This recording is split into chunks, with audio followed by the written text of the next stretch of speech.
Dracula, Part 4. Written by Bram Stoker. Narrated by Adam Hobbs. Chapter 8. Mina Murray's Journal. Same day, 11 o'clock p.m. Oh, but I am tired. If it were not that I had made my diary a duty, I should not open it tonight. We had a lovely walk. Lucy, after a while, was in gay spirits, owing, I think, to some dear cows who came nosing toward us in a field close to the lighthouse and frightened the wits out of us. I believe we forgot everything except, of course, personal fear, and it seemed to wipe the slate clean and give us a fresh start. We had a capital severe tea at Robin Hood's Bay in a sweet little old-fashioned inn with a bow window right over the seaweed-covered rocks of the Strand. I believe we would have shocked the new women with our appetites. Men are more tolerant, bless them. Then we walked home with some, or rather many, stoppages to rest, and with our hearts full of a constant dread of wild bulls. Lucy was really tired, and we intended to creep off to bed as soon as we could. The young curate came in, however, and Mrs. Westerner asked him to stay for supper. Lucy and I had both a fight for it with the dusty miller. I know it was a hard fight on my part, and I am quite heroic. I think that some day the bishops must get together and see about breeding up a new class of curates who don't take supper, no matter how they may be pressed to, and who will know when girls are tired. Lucy is asleep and breathing softly. She has more colour in her cheeks than usual, and looks oh so sweet. If Mr. Holmwood fell in love with seeing her only in the drawing-room, I wonder what he would say if he saw her now. Some of the new women writers will some day start an idea that men and women should be allowed to see each other asleep before proposing or accepting. But I suppose the new women won't condescend in future to accept. She will do the proposing herself. And a nice job she will make of it, too. There's some consolation in that. I am so happy tonight, because dear Lucy seems better. I really believe she has turned the corner, and that we are over her troubles with dreaming. I should be quite happy, if I only knew if Jonathan... God bless and keep him. 11th August, 3 a.m. Diary again. No sleep now, so I may as well write. I am too agitated to sleep. We have had such an adventure, such an agonizing experience. I fell asleep as soon as I had closed my diary. Suddenly, I became broad awake and sat up with a horrible sense of fear upon me and of some feeling of emptiness around me. The room was dark, so I could not see Lucy's bed. I stole across and felt for her. The bed was empty. I lit a match and found that she was not in the room. The door was shut, but not locked, as I had left it. I feared to wake her mother, who has been more than usually ill lately, so threw on some clothes and got ready to look for her. As I was leaving the room, it struck me that the clothes she wore might give me some clue to her dreaming intention. Dressing gown would mean house, dress outside. Dressing gown and dress were both in their places. Thank God, I said to myself, she cannot be far as she is only in a night-dress. I ran downstairs and looked into the sitting room. Not there. Then I looked in all the other open rooms of the house, with an ever-growing fear chilling my heart. Finally, I came to the hall door and found it open. It was not wide open, but the catch of the lock had not caught. The people of the house are careful to lock the door every night, so I feared that Lucy must have gone out as she was. There was no time to think of what might happen. A vague, overmastering fear obscured all details. I took a big, heavy shawl and ran out. The clock was striking 1 as I was in the crescent, and there was not a soul in sight. I ran along the north terrace, but could see no sign of the white figure which I expected.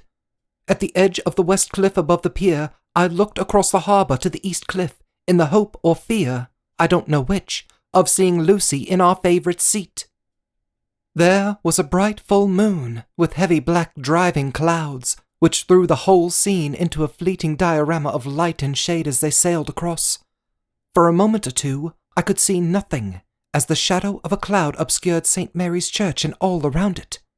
Then, as the cloud passed, I could see the ruins of the abbey coming into view, and, as the edge of a narrow band of light as sharp as a sword cut moved along, the church and the churchyard became gradually visible. Whatever my expectation was, it was not disappointed. For there, on our favourite seat, the silver light of the moon struck a half-reclining figure, snowy white.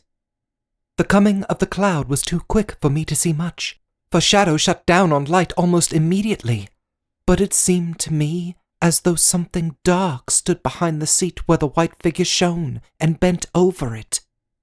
What it was, whether man or beast, I could not tell. I did not wait to catch another glance, but flew down the steep steps to the pier and along by the fish market to the bridge, which was the only way to reach the east cliff.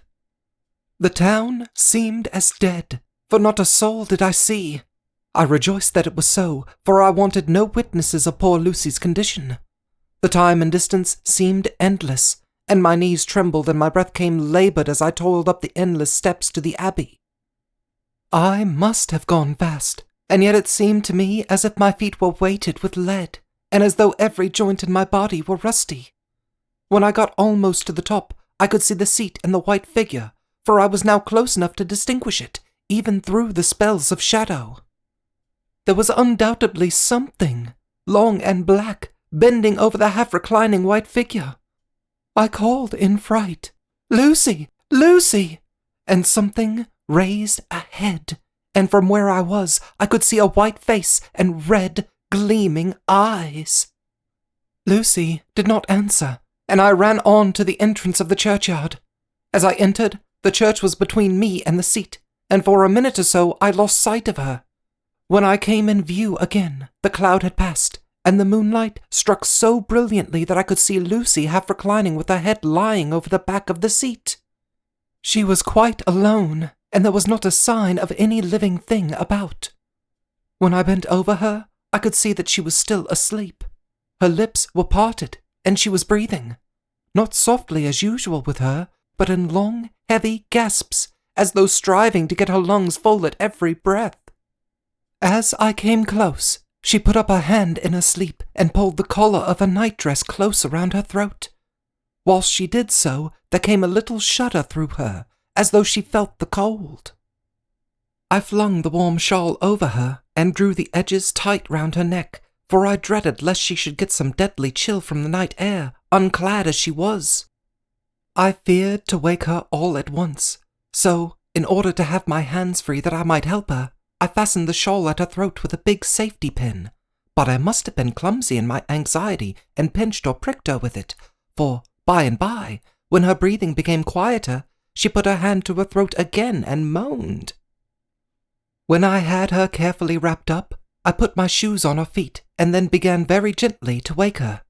At first, she did not respond, but gradually she became more and more uneasy in her sleep, moaning and sighing occasionally. At last, as time was passing fast, and, for many other reasons, I wished to get her home at once, I shook her more forcibly, till finally she opened her eyes and awoke. She did not seem surprised to see me, as, of course, she did not realize at all at once where she was. Lucy always wakes prettily, and even at such a time, when her body must have been chilled with cold, and her mind somewhat appalled at waking unclad in a churchyard at night, she did not lose her grace. She trembled a little and clung to me. When I told her to come at once with me home, she rose without a word, with the obedience of a child. As we passed along, the gravel hurt my feet, and Lucy noticed me wince. She stopped and wanted to insist upon my taking my shoes, but I would not. However, when we got to the pathway outside the churchyard, where there was a puddle of water remaining from the storm, I daubed my feet with mud, using each foot in turn on the other, so that as we went home, no one, in case we should meet anyone, should notice my bare feet. Fortune favoured us, and we got home without meeting a soul. Once we saw a man who seemed not quite sober, passing along a street in front of us, but we hid in a door till he had disappeared up an opening such as there are here, steep little closes, or wynds as they call them in Scotland. My heart beats so loud all the time that sometimes I thought I should faint. I was filled with anxiety about Lucy, not only for her health, lest she should suffer from the exposure, but for her reputation in case the story should get wind. When we got in, and had washed our feet, and had said a prayer of thankfulness together, I tucked her into bed. Before falling asleep, she asked, even implored, me not to say a word to anyone, even her mother, about her sleepwalking adventure. I hesitated at first to promise, but on thinking of the state of her mother's health, and how the knowledge of such a thing would fret her, and thinking, too, of how a story might become distorted, nay, infallibly would, in case it should leak out, I thought it wiser to do so. I hope I did it right. I have locked the door, and the key is tied to my wrist, so perhaps I shall not be again disturbed. Lucy is sleeping soundly. The reflex of the dawn is high and far over the sea. Same day, noon. All goes well. Lucy slept till I woke her, and seemed not to have even changed her side. The adventure of the night does not seem to have harmed her. On the contrary, it has benefited her, for she looks better this morning than she has done for weeks. I was sorry to notice that my clumsiness with the safety pin hurt her. Indeed, it might have been serious, for the skin of her throat was pierced. I must have pinched up a piece of loose skin and have transfixed it, for there are 2 little red points like pinpricks, and on the band of her nightdress was a drop of blood. When I apologized and was concerned about it, she laughed and petted me, and said she did not even feel it. Fortunately, it cannot leave a scar, as it is so tiny. Same day, night. We passed a happy day. The air was clear, and the sun bright, and there was a cool breeze. We took our lunch to Mulgrave Woods, Mrs. Westerner driving by the road and Lucy and I walking by the cliff path and joining her at the gate. I felt a little sad myself, for I could not but feel how absolutely happy it would have been had Jonathan been with me. But there, I must only be patient. In the evening, we strolled in the casino terrace, and heard some good music by Sofa and Mackenzie, and went to bed early. Lucy seems more restful than she has been for some time, and fell asleep at once. I shall lock the door and secure the key the same as before, though I do not expect any trouble tonight. 12th August. My expectations were wrong, for twice during the night I was wakened by Lucy trying to get out. She seemed, even in her sleep, to be a little impatient at finding the door shut, and went back to bed under a sort of protest. I woke with the dawn, and heard the birds chirping outside of the window. Lucy woke too, and I was glad to see, was even better than on the previous morning. All of her old gaiety of manner seemed to have come back, and she came and snuggled in beside me and told me all about Arthur. I told her how anxious I was about Jonathan, and then she tried to comfort me. Well, she succeeded somewhat, for, though sympathy can't alter the facts, it can help to make them more bearable. 13th August. Another quiet day, and to bed with the key on my wrist as before. Again I awoke in the night, and found Lucy sitting up in bed, still asleep, pointing to the window. I got up quietly, and pulling aside the blind, looked out. It was brilliant moonlight, and the soft effects of the light over the sea and sky, merged together in one great silent mystery, was beautiful beyond words. Between me and the moonlight flitted a great bat, coming and going in great whirling circles. Once or twice it came quite close, but was, I suppose, frightened at seeing me, and flitted away across the harbour towards the abbey. When I came back from the window, Lucy had lain down again, and was sleeping peacefully. She did not stir again all night. 14th August. On the East Cliff, reading and writing all day. Lucy seems to have become as much in love with the spot as I am, and it is hard to get her away from it when it is time to come home for lunch or tea or dinner. This afternoon she made a funny remark. We were coming home for dinner, and had come to the top of the steps up from the West Pier and stopped to look at the view as we generally do. The setting sun, low down in the sky, was just dropping behind Kettleness, The red light was thrown over the east cliff and the old abbey, and seemed to bathe everything in a beautiful rosy glow. We were silent for a while, and suddenly Lucy murmured as if to herself, "His red eyes again. They are just the same." It was such an odd expression, coming apropos of nothing, that it quite startled me. I slewed round a little, so as to see Lucy well without seeming to stare at her, and saw that she was in a half-dreamy state, with an odd look on her face that I could not quite make out. So I said nothing, but followed her eyes. She appeared to be looking over at her own seat, whereon was a dark figure seated alone. I was a little startled myself, for it seemed for an instant as if the stranger had great eyes like burning flames, but a second look dispelled the illusion. The red sunlight was shining on the windows of St. Mary's Church behind our seat, and as the sun dipped there was just sufficient change in the refraction and reflection to make it appear as if the light moved.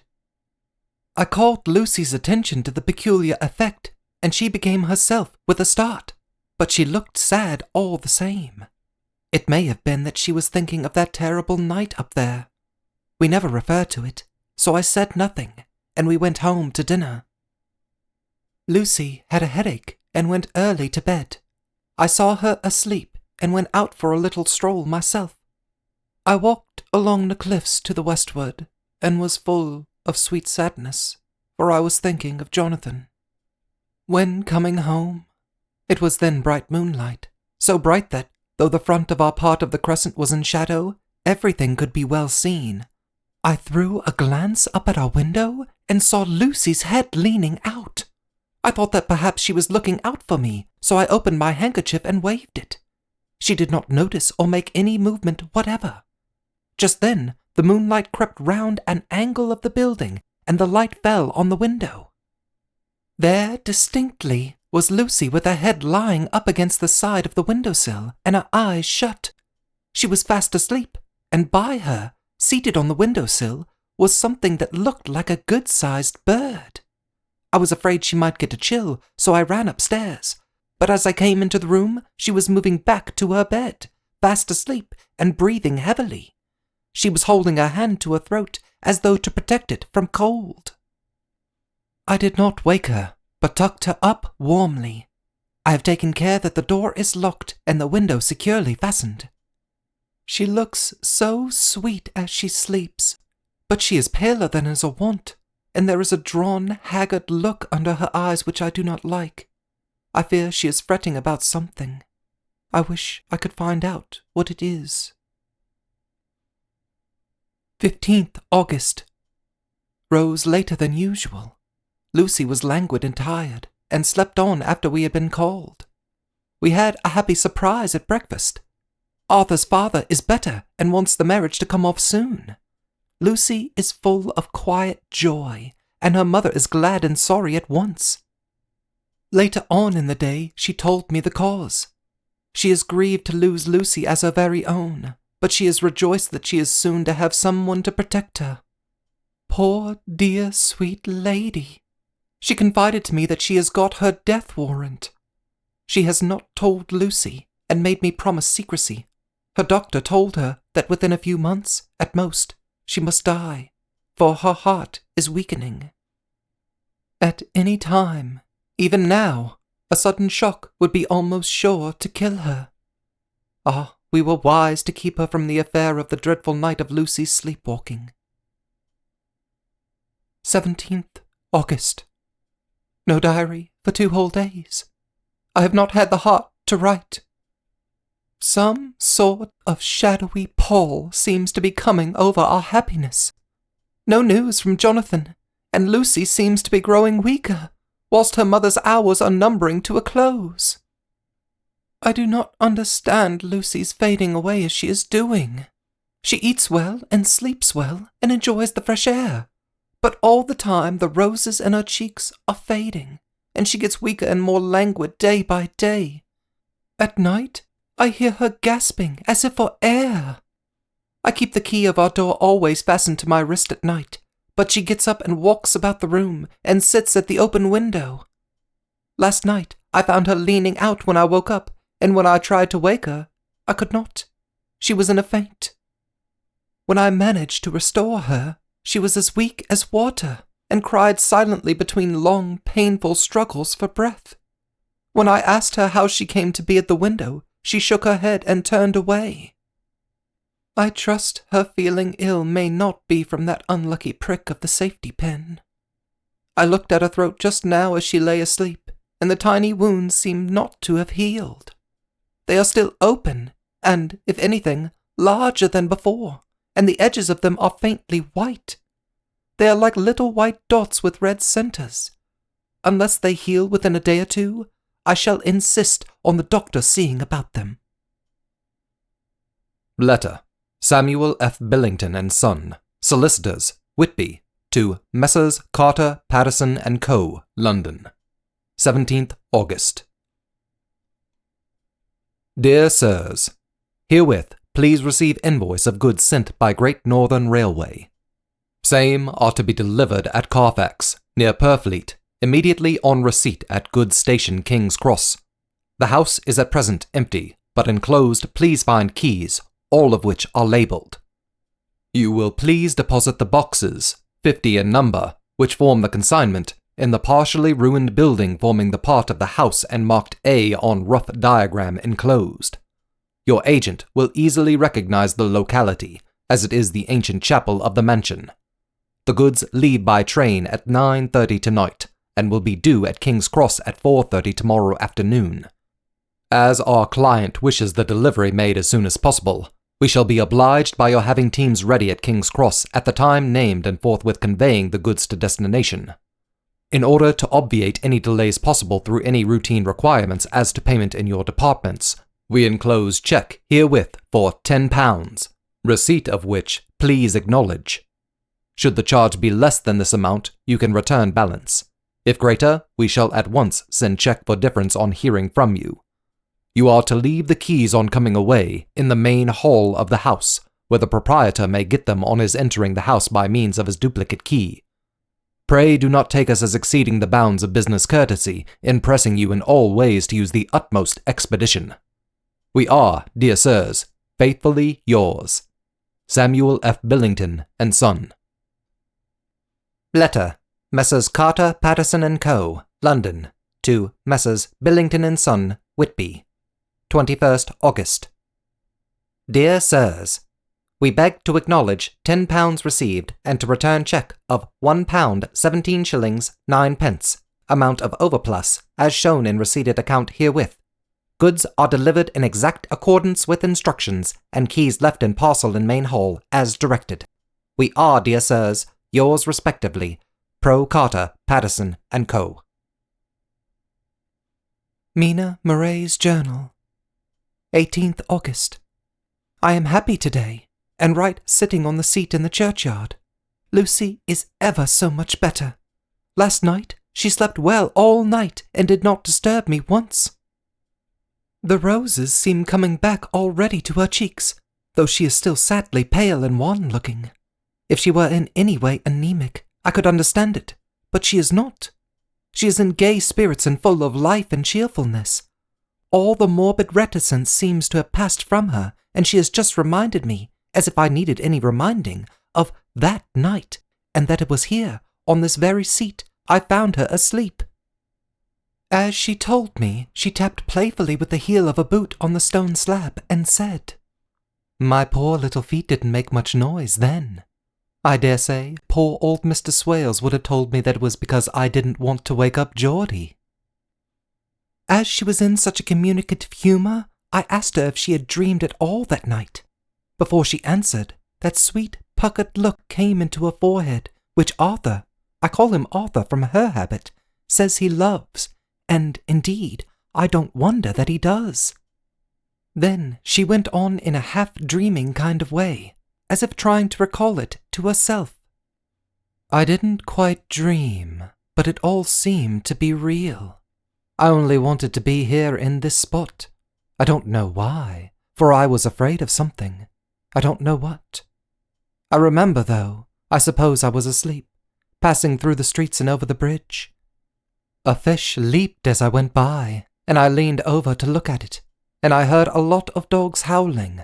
The whole town seemed as if it must be full of dogs all howling at once, as I went up the steps. Then I had a vague memory of something long and dark with red eyes, just as we saw in the sunset, and something very sweet and very bitter all around me at once. And then I seemed sinking into deep green water, and there was a singing in my ears, as I have heard there is to drowning men.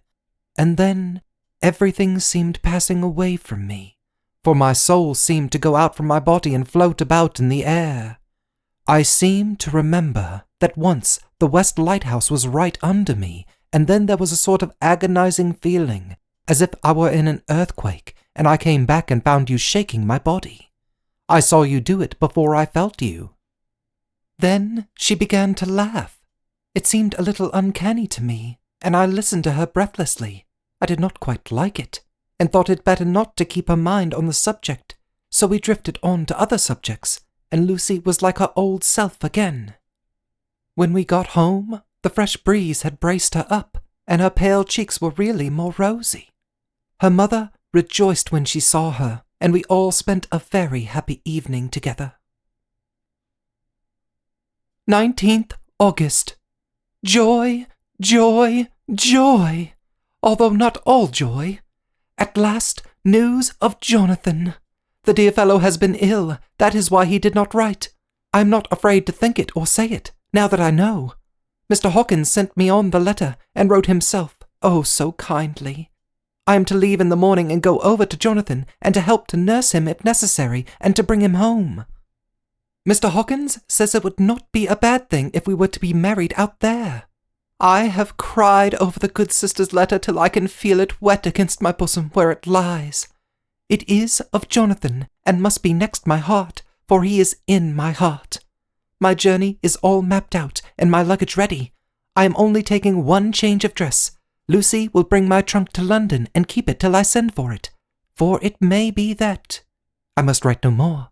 I must keep it to say to Jonathan, my husband. The letter that he has seen and touched must comfort me till we meet.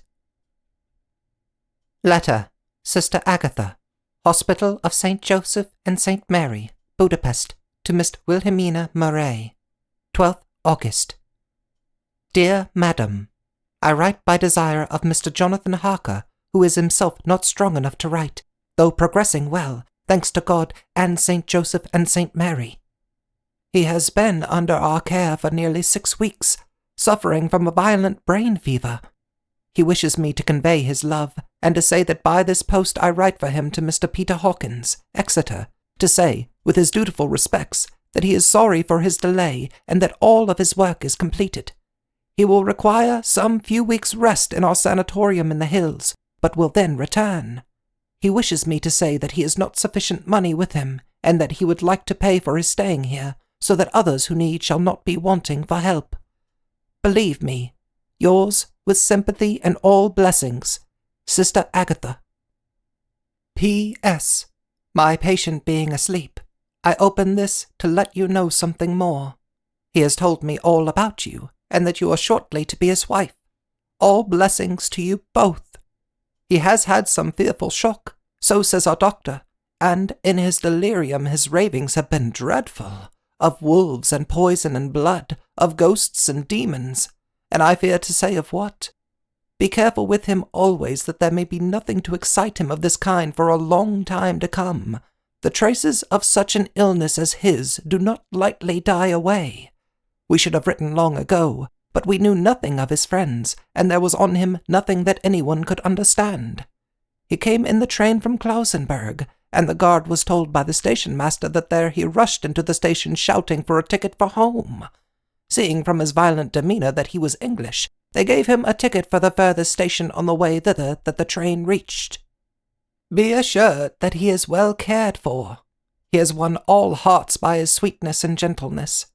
He is truly getting on well, and I have no doubt will in a few weeks be all himself. But be careful of him for safety's sake. There are, I pray God and St. Joseph and St. Mary, many, many happy years for you both. Dr. Seward's Diary, 19th August. Strange and sudden change in Renfield last night. About 8 o'clock he began to get excited and sniff about as a dog does when setting. The attendant was struck by his manner, and knowing my interest in him, encouraged him to talk. He is usually respectful to the attendant and at times servile, but tonight, the man tells me, he was quite haughty, would not condescend to talk with him at all. All he would say was, "I don't want to talk to you. You don't count now. The master is at hand." The attendant thinks it is some sudden form of religious mania which has seized him. If so, we must look out for squalls, for a strong man with homicidal and religious mania at once might be dangerous. The combination is a dreadful one. At 9 o'clock, I visited him myself. His attitude to me was the same as that to the attendant. In his sublime self-feeling, the difference between myself and attendant seemed to him as nothing. It looks like religious mania, and he will soon think that he himself is God. These infinitesimal distinctions between man and man are too paltry for an omnipotent being. How these madmen give themselves away! The real God taketh heed lest a sparrow fall, but the God created from human vanity sees no difference between an eagle and a sparrow. Oh, if men only knew! For half an hour or more, Renfield kept getting excited in greater and greater degree. I did not pretend to be watching him, but I kept strict observation all the same. All at once, that shifty look came into his eyes which we always see when a madman has seized an idea, and with it the shifty movement of the head and back which asylum attendants come to know so well. He became quite quiet, and went and sat on the edge of his bed resignedly, and looked into space with lackluster eyes. I thought I would find out if his apathy were real or only assumed, and tried to lead him to talk of his pets, a theme which had never failed to excite his attention.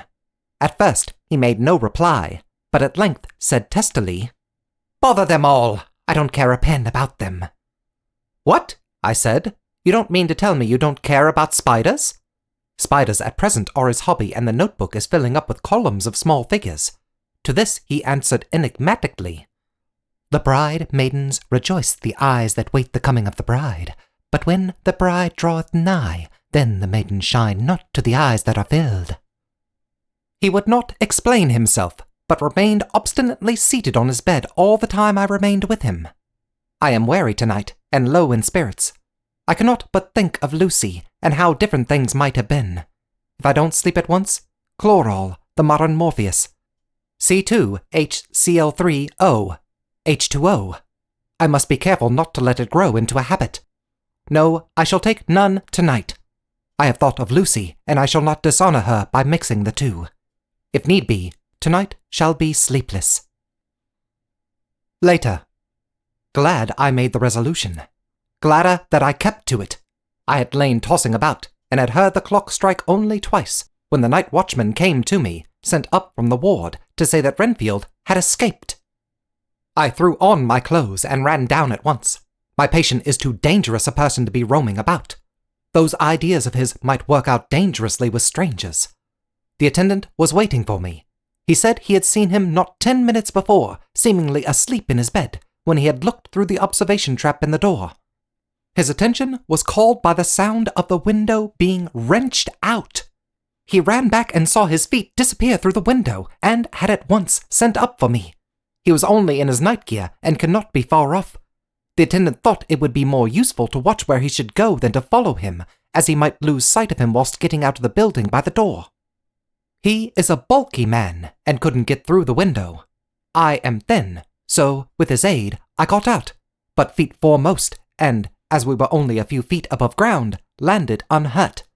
The attendant told me the patient had gone to the left, and had taken a straight line, so I ran as quickly as I could. As I got through the belt of trees, I saw a white figure scale the high wall which separates our grounds from those of the deserted house. I ran back at once, told the watchman to get 3 or 4 men immediately and follow me into the grounds of Carfax, in case our friend might be dangerous. I got a ladder myself, and, crossing the wall, dropped down on the other side. I could see Renfield's figure just disappearing behind the angle of the house, so I ran after him. On the far side of the house, I found him pressed close against the old iron-bound oak door of the chapel. He was talking, apparently, to someone, but I was afraid to go near enough to hear what he was saying, lest I might frighten him and he should run off. Chasing an errant swarm of bees is nothing to following a naked lunatic when the fit of escaping is upon him. After a few minutes, however, I could see that he did not take note of anything around him, and so ventured to draw nearer to him, the more so as my men had now crossed the wall and were closing him in. I heard him say, "I am here to do your bidding, master. I am your slave, and you will reward me, for I shall be faithful. I have worshipped you long and afar off. Now that you are near, I await your commands, and you will not pass me by, will you, dear master, in your distribution of good things?" He is a selfish old beggar anyhow. He thinks of the loaves and fishes even when he believes he is in a real presence. His manias make a startling combination. When we closed in on him, he fought like a tiger. He is immensely strong, for he was more like a wild beast than a man. I never saw a lunatic in such a paroxysm of rage before, and I hope I shall not again. It is a mercy that we have found out his strength and his danger in good time. With strength and determination like this, he might have done wild work before he was caged. He is safe now at any rate. Jack Shepherd himself couldn't get free from the strait waistcoat that keeps him restrained, and he's chained to the wall in the padded room. His cries are at times awful, but the silences that follow are more deadly still, for he means murder in every turn and movement. Just now he spoke coherent words for the first time. "I shall be patient, master. It is coming. Coming. Coming!" So I took the hint and came to. I was excited to sleep, but this diary has quieted me, and I feel I shall get some sleep tonight. Chapter 9. Letter. Mina Harker to Lucy Westerner. Budapest, 24th August. My dearest Lucy, I know you will be anxious to hear all that has happened since we parted at the railway station at Whitby. Well, my dear, I got to Hull all right and caught the boat to Hamburg and then the train on here. I feel that I can hardly recall anything of the journey, except that I knew I was coming to Jonathan, and that as I should have to do some nursing, I had better get all the sleep I could. I found my dear one, oh, so thin and pale and weak-looking. All the resolution has gone out of his dear eyes, and that quiet dignity which I told you was in his face has vanished. He is only a wreck of himself, and he does not remember anything that has happened to him for a long time past. At least, he wants me to believe so, and I shall never ask. He has had some terrible shock, and I fear it might tax his poor brain if he were to try to recall it. Sister Agatha, who is a good creature and a born nurse, tells me that he raved of dreadful things whilst he was off his head.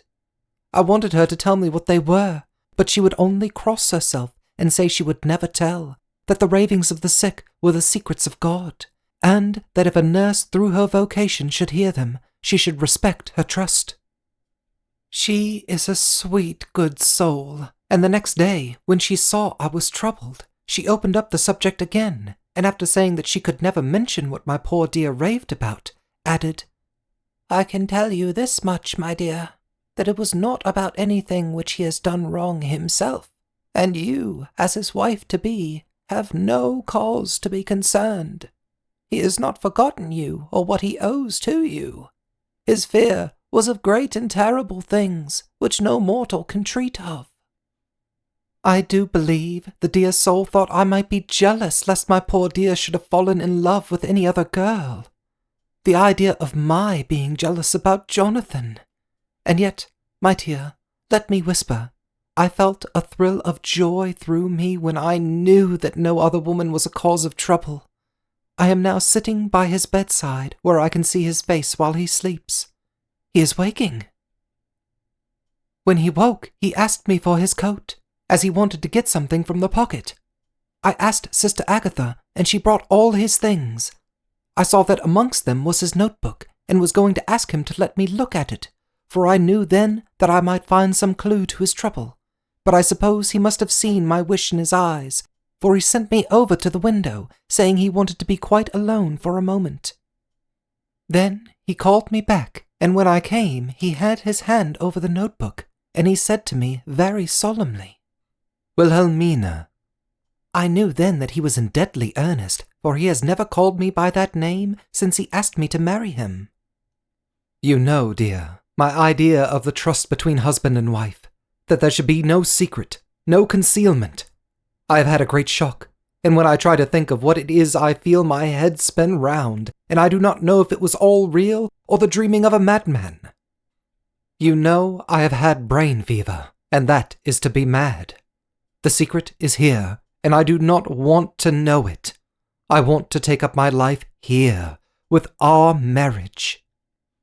For, my dear, we had decided to be married as soon as the formalities are complete. Are you willing, Wilhelmina, to share my ignorance? Here is the book. Take it and keep it. Read it if you will, but never let me know. Unless, indeed, some solemn duty should come upon me to go back to the bitter hours, asleep or awake, sane or mad, recorded here. He fell back exhausted, and I put the book under his pillow and kissed him. I have asked Sister Agatha to beg the Superior to let our wedding be this afternoon, and I am waiting her reply. She has come and told me that the chaplain of the English Mission Church has been sent for. We are to be married in an hour, or as soon after as Jonathan awakes. Lucy, the time has come and gone. I feel very solemn, but very, very happy. Jonathan woke a little after the hour, and all was ready, and he sat up in bed, propped up with pillows. He answered his "I will" firmly and strongly. I could hardly speak. My heart was so full that even those words seemed to choke me. The dear sisters were so kind. Please God, I shall never, never forget them, nor the grave and sweet responsibilities I have taken upon me. I must tell you of my wedding present. When the chaplain and the sisters had left me alone with my husband. Oh, Lucy, it is the first time I have written the words "my husband." Left me alone with my husband. I took the book from under his pillow and wrapped it up in white paper and tied it with a little bit of pale blue ribbon which was round my neck and sealed it over the knot with sealing wax, and for my seal I used my wedding ring. Then I kissed it and showed it to my husband and told him that I would keep it so, and then it would be an outward and visible sign for us all our lives that we trusted each other, that I would never open it unless it were for his own dear sake or for the sake of some stern duty. Then he took my hand in his, and, oh, Lucy, it was the first time he took his wife's hand, and said that it was the dearest thing in all the wide world, and that he would go through all the past again to win it, if need be. The poor dear meant to have said a part of the past, but he cannot think of that time yet, and I shall not wonder if at first he mixes up not only the month, but the year. Well, my dear, what could I say? I could only tell him that I was the happiest woman in all the wide world, and that I had nothing to give him except myself, my life, and my trust, and that with these went my love and duty for all the days of my life. And, my dear, when he kissed me and drew me to him with his poor weak hands, it was like a very solemn pledge between us. Lucy, dear, do you know why I tell you all this? It is not only because it is all sweet to me, but because you have been and are very dear to me. It was my privilege to be your friend and guide you when you came from the schoolroom to prepare for the world of life. I want you to see now, and with the eyes of a very happy wife, where the duty has led me, so that in your own married life you too may be all happy as I am. My dear, please Almighty God, your life may be all it promises, a long day of sunshine with no harsh wind, no forgetting duty, no distrust. I must not wish you no pain, for that can never be, but I do hope you will be always as happy as I am now. Goodbye, my dear. I shall post this at once, and perhaps write you very soon again. I must stop, for Jonathan is waking. I must attend to my husband. Your ever-loving Mina Harker. Letter, Lucy Westerner to Mina Harker. Whitby, 30th August. My dearest Mina, Oceans of love and millions of kisses, and may you soon be in your own home with your husband. I wish you could be coming home soon enough to stay with us here. The strong air would soon restore Jonathan. It has quite restored me. I have an appetite like a cormorant, am full of life, and sleep well. You will be glad to know that I have quite given up walking in my sleep. I think I have not stirred out of my bed for a week. That is when I once got into it at night. Arthur says I am getting fat. By the way, I forgot to tell you that Arthur is here. We have such walks and drives and rides and rowing and tennis and fishing together, and I love him more than ever. He tells me that he loves me more, but I doubt that, for at first he told me that he couldn't love me more than he did then.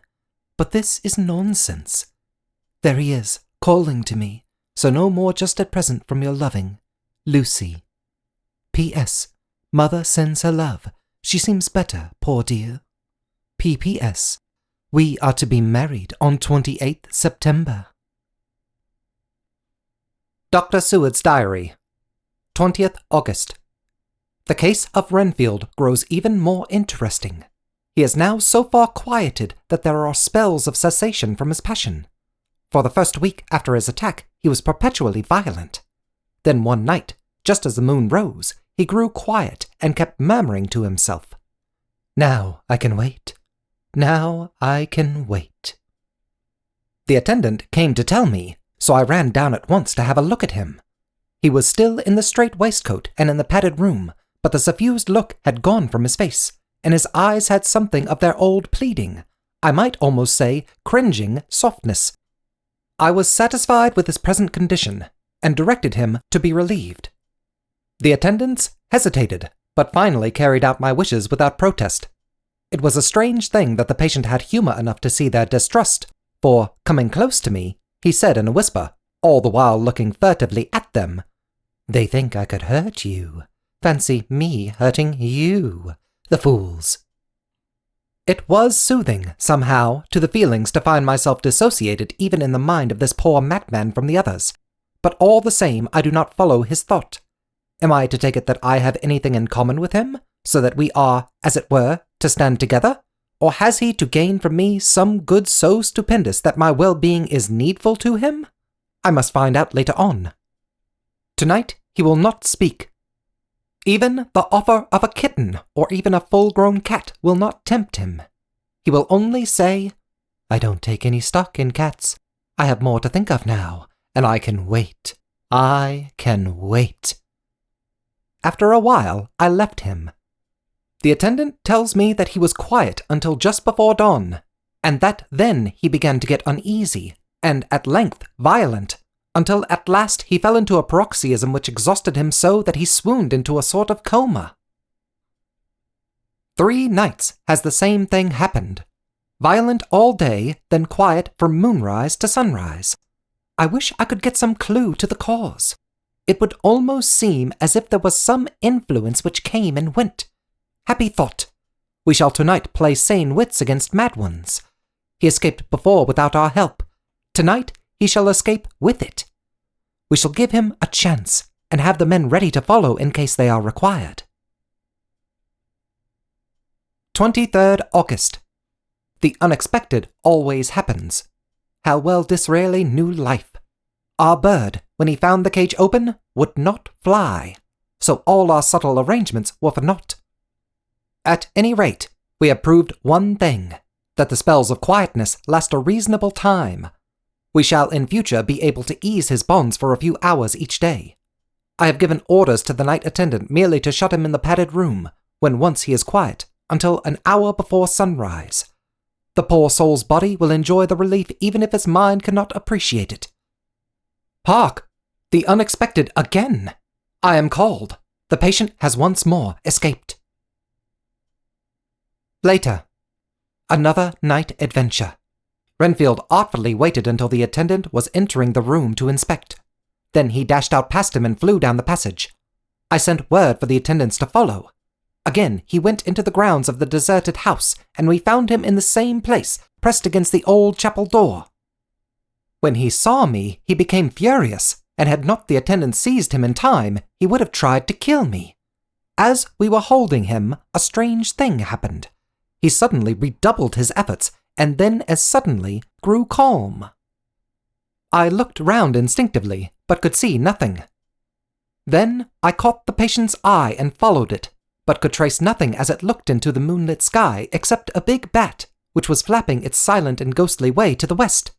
Bats usually wheel and flit about, but this one seemed to go straight on, as if it knew where it was bound for or had some intention of its own. The patient grew calmer every instant, and presently said, "You needn't tie me. I shall go quietly." Without trouble, we came back to the house. I feel there is something ominous in his calm, and shall not forget this night. Lucy Westenra's Diary. Hillingham, 24th August. I must imitate Mina and keep writing things down. Then we can have long talks when we do meet. I wonder when it will be. I wish she were here with me again, for I feel so unhappy. Last night I seemed to be dreaming again just as I was at Whitby. Perhaps it is the change of air, or getting home again. It is all dark and horrid to me, for I can remember nothing, but I am full of vague fear, and I feel so weak and worn out. When Arthur came to lunch, he looked quite grieved when he saw me, and I hadn't the spirit to try to be cheerful. I wonder if I could sleep in Mother's room tonight. I shall make an excuse and try. 25th August.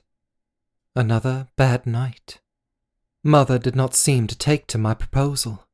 She seems not too well herself, and doubtless she fears to worry me. I tried to keep awake, and succeeded for a while, but when the clock struck 12, it waked me from a doze, so I must have been falling asleep. There was a sort of scratching or flapping at the window, but I did not mind it, and as I remember no more, I suppose I must then have fallen asleep. More bad dreams. I wish I could remember them. This morning I am horribly weak.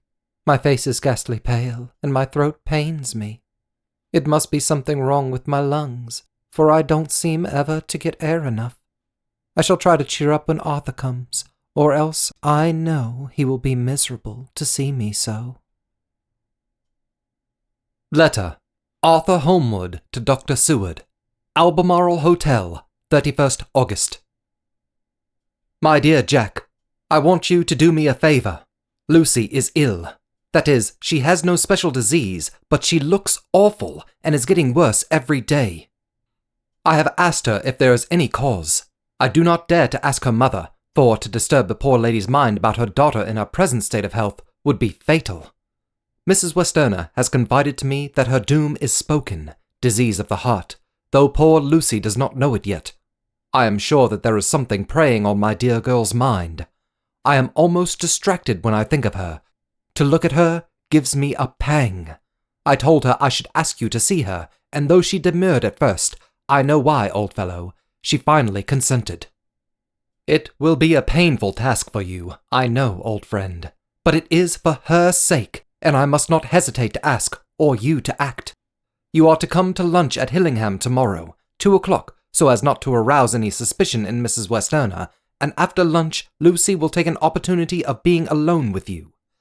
I shall come in for tea, and we can go away together. I am filled with anxiety, and I want to consult with you alone as soon as I can after you have seen her. Do not fail. Arthur. Telegram. Arthur Holmwood to Seward. 1st September. Am summoned to see my father, who is worse. Am writing. Write me fully by tonight's post to ring. Wire me if necessary. Letter from Dr. Seward to Arthur Holmwood. 2nd September. My dear old fellow, with regard to Miss Westenra's health, I hasten to let you know at once that in my opinion there is not any functional disturbance or any malady that I know of. At the same time, I am not by any means satisfied with her appearance. She is woefully different from what she was when I saw her last. Of course, you must bear in mind that I did not have full opportunity of examination such as I should wish. Our very friendship makes a little difficulty which not even medical science or custom can bridge over. I had better tell you exactly what happened, leaving you to draw, in a measure, your own conclusions. I shall then say what I have done and propose doing. I found Miss Westerner in seemingly gay spirits.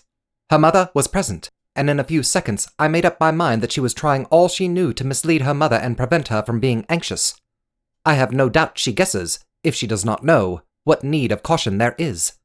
We lunched alone, and as we all exerted ourselves to be cheerful, we got, as some kind of reward for our labours, some real cheerfulness amongst us.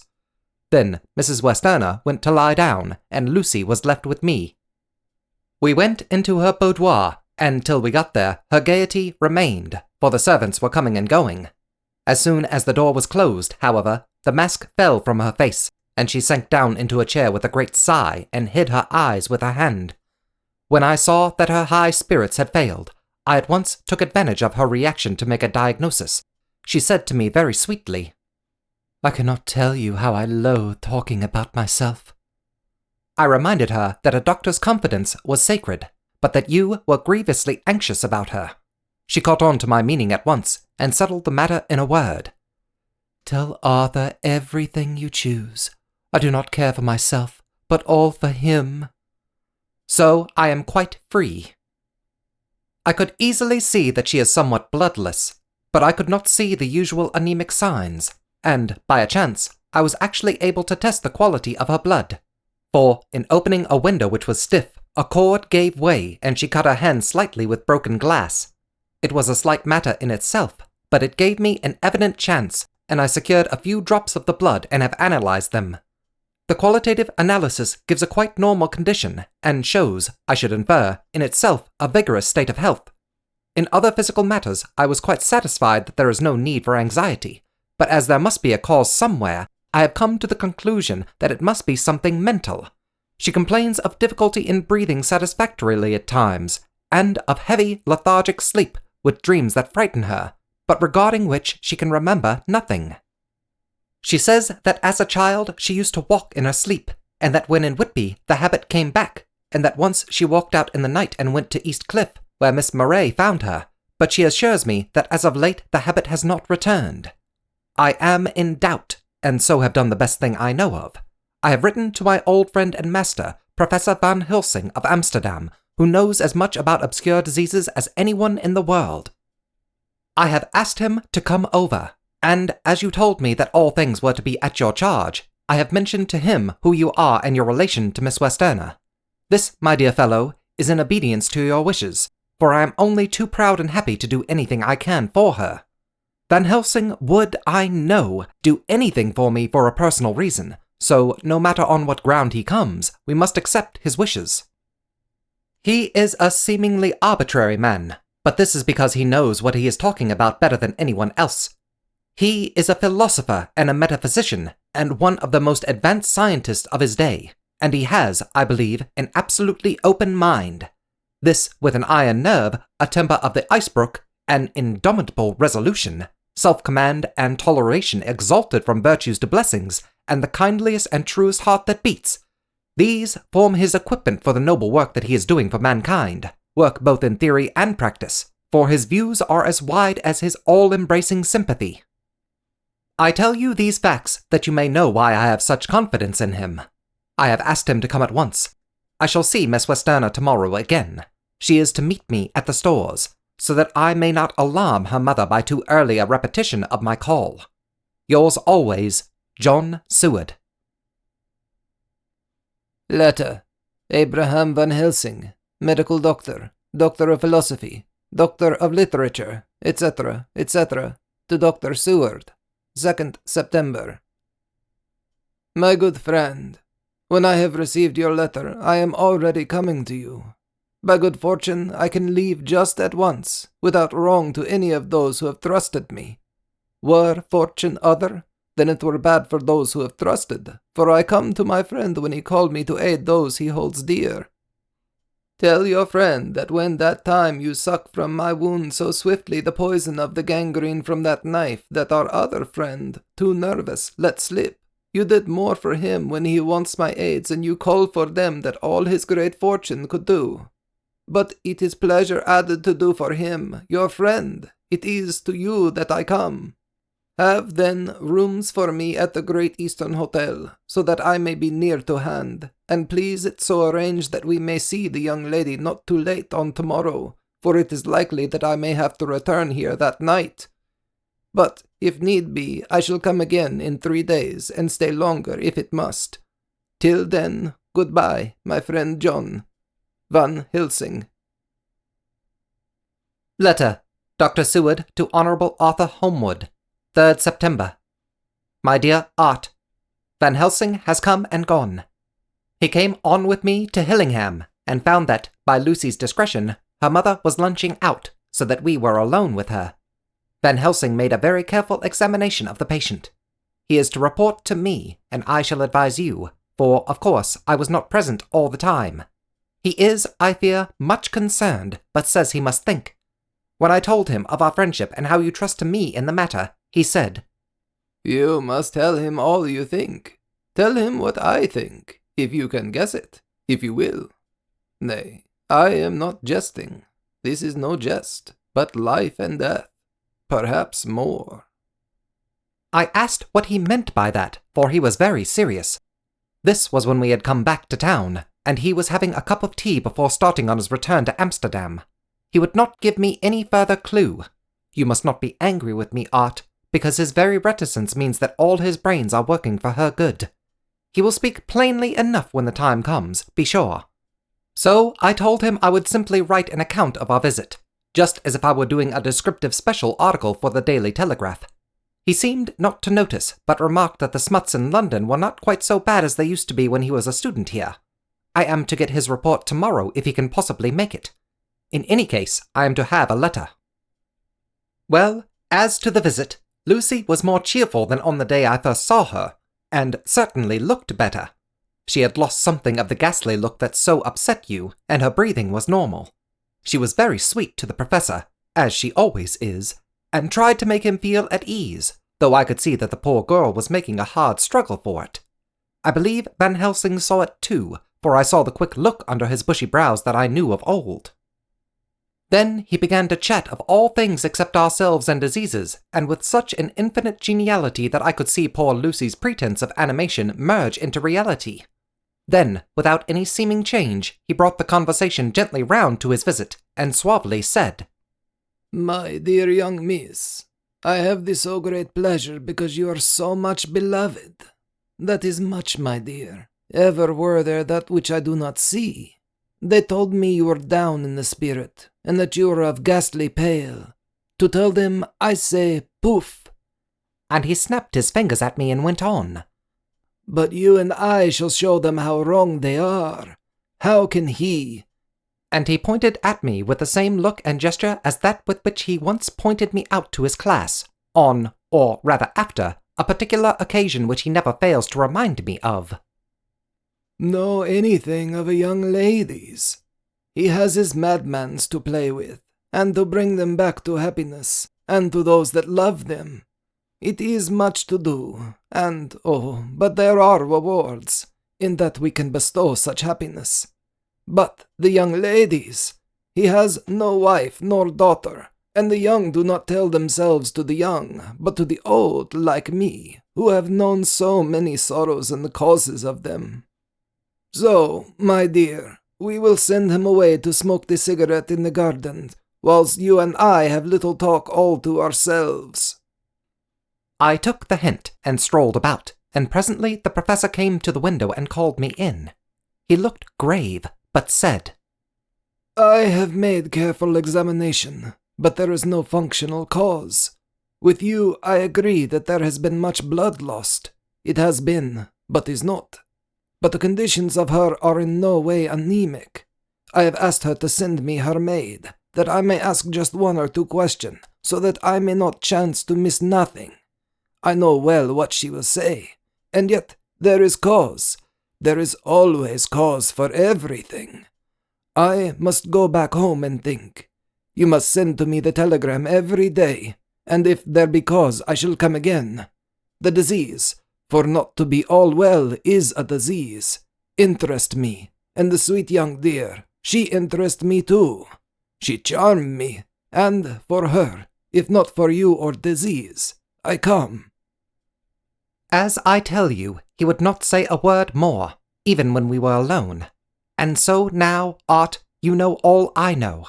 I shall keep stern watch. I trust your poor father is rallying. It must be a terrible thing to you, my dear old fellow, to be placed in such a position between two people who are both so dear to you. I know your idea of duty to your father, and you are right to stick to it. But, if need be, I shall send you word to come at once to Lucy, so do not be over-anxious unless you hear from me. Dr. Seward's Diary, 4th September. Zoophagous patient still keeps up our interest in him. He had only one outburst, and that was yesterday at an unusual time. Just before the stroke of noon, he began to grow restless. The attendant knew the symptoms, and at once summoned aid. Fortunately, the men came at a run, and were just in time, for at the stroke of noon, he became so violent that it took all their strength to hold him. In about 5 minutes, however, he began to get more and more quiet, and finally sank into a sort of melancholy, in which state he has remained up to now. The attendant tells me that his screams whilst in the paroxysm were really appalling. I found my hands full when I got in, attending to some of the other patients who were frightened by him. Indeed, I can quite understand the effect, for the sounds disturbed even me, though I was some distance away. It is now after the dinner hour of the asylum, and as yet my patient sits in a corner brooding, with a dull, sullen, woe-begone look in his face, which seems rather to indicate than to show something directly. I cannot quite understand it. Later. Another change in my patient. At 5 o'clock I looked in on him, and found him seemingly as happy and contented as he used to be. He was catching flies and eating them, and was keeping note of his capture by making nail marks on the edge of the door between the ridges of padding. When he saw me, he came over and apologized for his bad conduct, and asked me in a very humble, cringing way to be led back to his own room, and to have his notebook again. I thought it well to humour him, so he is back in his room with the window open. He has the sugar of his tea spread out on the windowsill, and is reaping quite a harvest of flies. He is not now eating them, but putting them into a box, as of old, and is already examining the corners of his room to find a spider. I tried to get him to talk about the past few days, for any clue to his thoughts would be of immense help to me, but he would not rise. For a moment or two he looked very sad, and said in a sort of far-away voice, as though saying it rather to himself than to me, "All over, all over. He has deserted me. No hope for me now unless I do it for myself." Then, suddenly turning to me in a resolute way, he said, "Doctor, won't you be very good to me and let me have a little more sugar? I think it would be good for me." "And the flies?" I said. "Yes, the flies like it too, and I like the flies, therefore I like it. And there are people who know so little as to think that madmen do not argue. I procured him a double supply, and left him as happy a man as, I suppose, any in the world. I wish I could fathom his mind." Midnight. Another change in him. I had been to see Miss Westerner, whom I found much better, and had just returned, and was standing at our own gate looking at the sunset, when once more I heard him yelling. As his room is on this side of the house, I could hear it better than in the morning. It was a shock to me to turn from the wonderful smoky beauty of a sunset over London, with its lurid lights and inky shadows and all the marvellous tints that come on foul clouds even as on foul water, and to realize all the grim sternness of my own cold stone building, with its wealth of breathing misery, and my own desolate heart to endure it all. I reached him just as the sun was going down, and, from his window, saw the red disk sink. As it sank, he became less and less frenzied, and just as it dipped, he slid from the hands that held him, an inert mass, on the floor. It is wonderful, however, what intellectual recuperative powers lunatics have, for, within a few minutes, he stood up quite calmly and looked around him. I signalled to the attendants not to hold him, for I was anxious to see what he would do. He went straight over to the window and brushed out the crumbs of sugar. Then he took his fly box and emptied it outside, and threw away the box. Then he shut the window, and, crossing over, sat down on his bed. All this surprised me, so I asked him, "Are you not going to keep flies any more?" No, said he. I am sick of all that rubbish. He certainly is a wonderfully interesting study. I wish I could get some glimpse of his mind or of the cause of his sudden passion. Stop, there may be a clue after all. If we can find why today his paroxysms came on at high noon and at sunset. Can it be that there is a malign influence of the sun at periods which affects certain natures, as at times the moon does others? We shall see. Telegram, Seward, London, to Van Helsing, Amsterdam. 4th September. Patient still better today.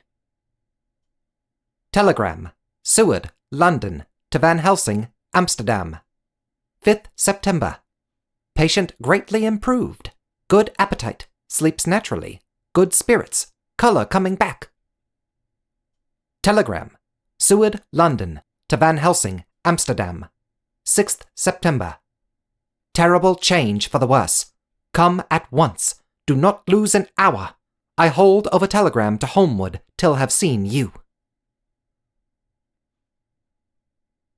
This has been Dracula, Part 4. Written by Bram Stoker. Narrated by Adam Hobbs. Thank you. Please like and subscribe for more great content.